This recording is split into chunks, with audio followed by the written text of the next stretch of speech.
Welcome to the TopRank Marketing Digital Marketing News Roundup. I am Ashley Zeckman. And I'm Dan Rasmussen. First timer here.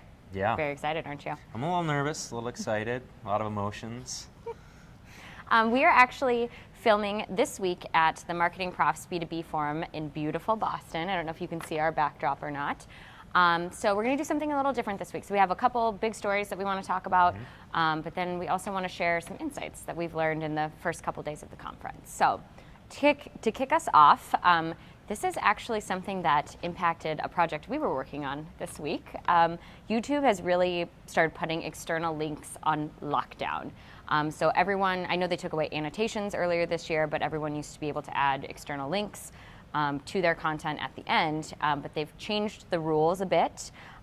So the biggest, most significant changes is that in order to be able to put external links at the end, you have to sign up for their partner program. So if you haven't, do that.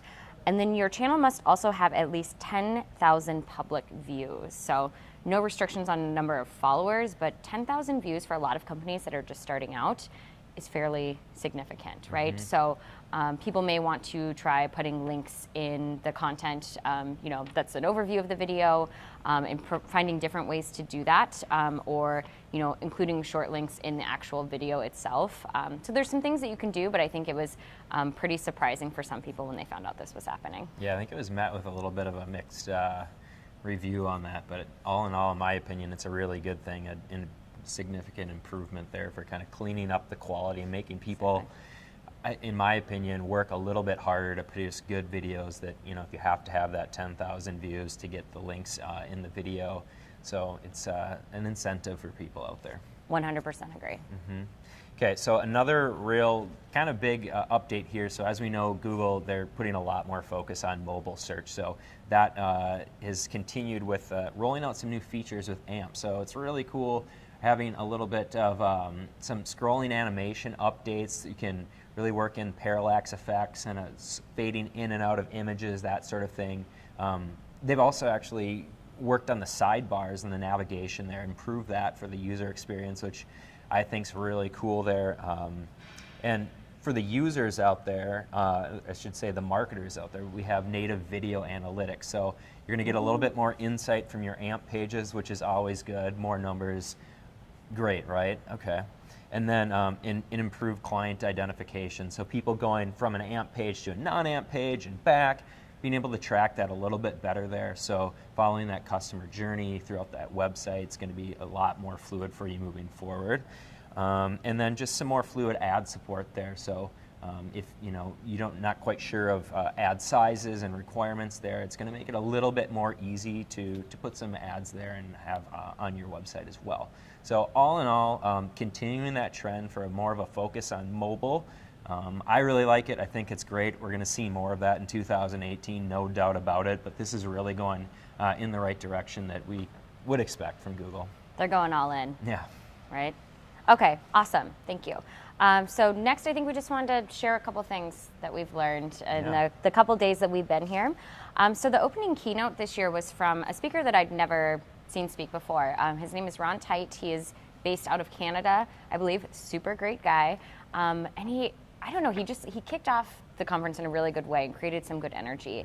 Very funny. Right? He talked a lot about experience and how everyone has the opportunity to be an artist, right? Like we all have something that we can do that is artistic or different than what other people can do. And one of the things that he shared that I think I loved the most was his experience at one of the Westin locations in Canada. And apparently what had happened is he had checked in and there was no shampoo. Right? There was none to be found. So you need shampoo though. Right? You don't want to be dirty at a conference. So he, I think, tweeted them and then they responded and apologized. But then the next time he went, he got a handwritten note, and they had actually fully stocked his room full of shampoo, like an ungodly amount of it. And so that they started continuing this dialogue, and it's a place that he goes to often. And he shared a picture that last time he went, they had printed off a picture of him and framed it in like a nice silver frame and put it in his room so he felt like he was a little bit more at home. And it's just, when you think about the sentiment behind that, it's kind of crazy because you have companies that invest thousands or hundreds of thousands of dollars in software, and they're not getting that touch. And here he is spending, I don't know, let's say $300 a night to stay in this hotel, and he's getting that level of service, right? And they're continuing to grow the relationship and deepen it. So I don't know, he told a lot of great stories and was super funny, like you said, but I think that was the biggest thing that really made me think about what kind of personal touches are you giving to your customers, to your community. I thought Ron did really do a good job. I mean, you hit on his big story there, which was super interesting and engaging. But the one thing, it was cool, he's kicked off the conference here, and he was kind of our first keynote. And a couple of items that he touched on throughout his presentation have been themes that I found with some of the other speakers, and it's really a focus on art was one. So he talked a lot about that, and we've heard that from other speakers here as well. And I don't know, and creativity, and then really humor is the other one. So being artistic, creative, and then humor, and really incorporating that in marketing. We've heard that before, but it's certainly a common thread that I've heard several times with a lot of the speakers here. So maybe a little bit of foreshadowing for next year. Agreed. Yeah. So turning a little bit, I heard a really great speech by Lee Odin, and obviously with Lee, we're going to be talking about content marketing, really with the influencer focus here at B2B this year. So my key takeaway there's a lot of really good content there, but the thing that really stuck out with me was Lee had talked about that everybody's really an influencer. So when we're talking about influencers, we're thinking about them, typically we're like, all right, it's a person who speaks at conferences, they have tons of Twitter followers, they're writing a lot of stuff, everybody knows them, and in our heads, most people's heads, that's your typical influencer. But what Lee kind of turned it upside down and really pointed it at the audience and said, you know what, everybody out here, whether you know it or not, you're an influencer. You might not be a huge following influencer, but there is a topic that's in your life that you are influential on. So really looking inside to find out where you're an influencer, and it's just really that influencers aren't limited to that typical person that we think of, that it's much more expansive than that. So I thought that was an interesting takeaway, and something that really stuck with me.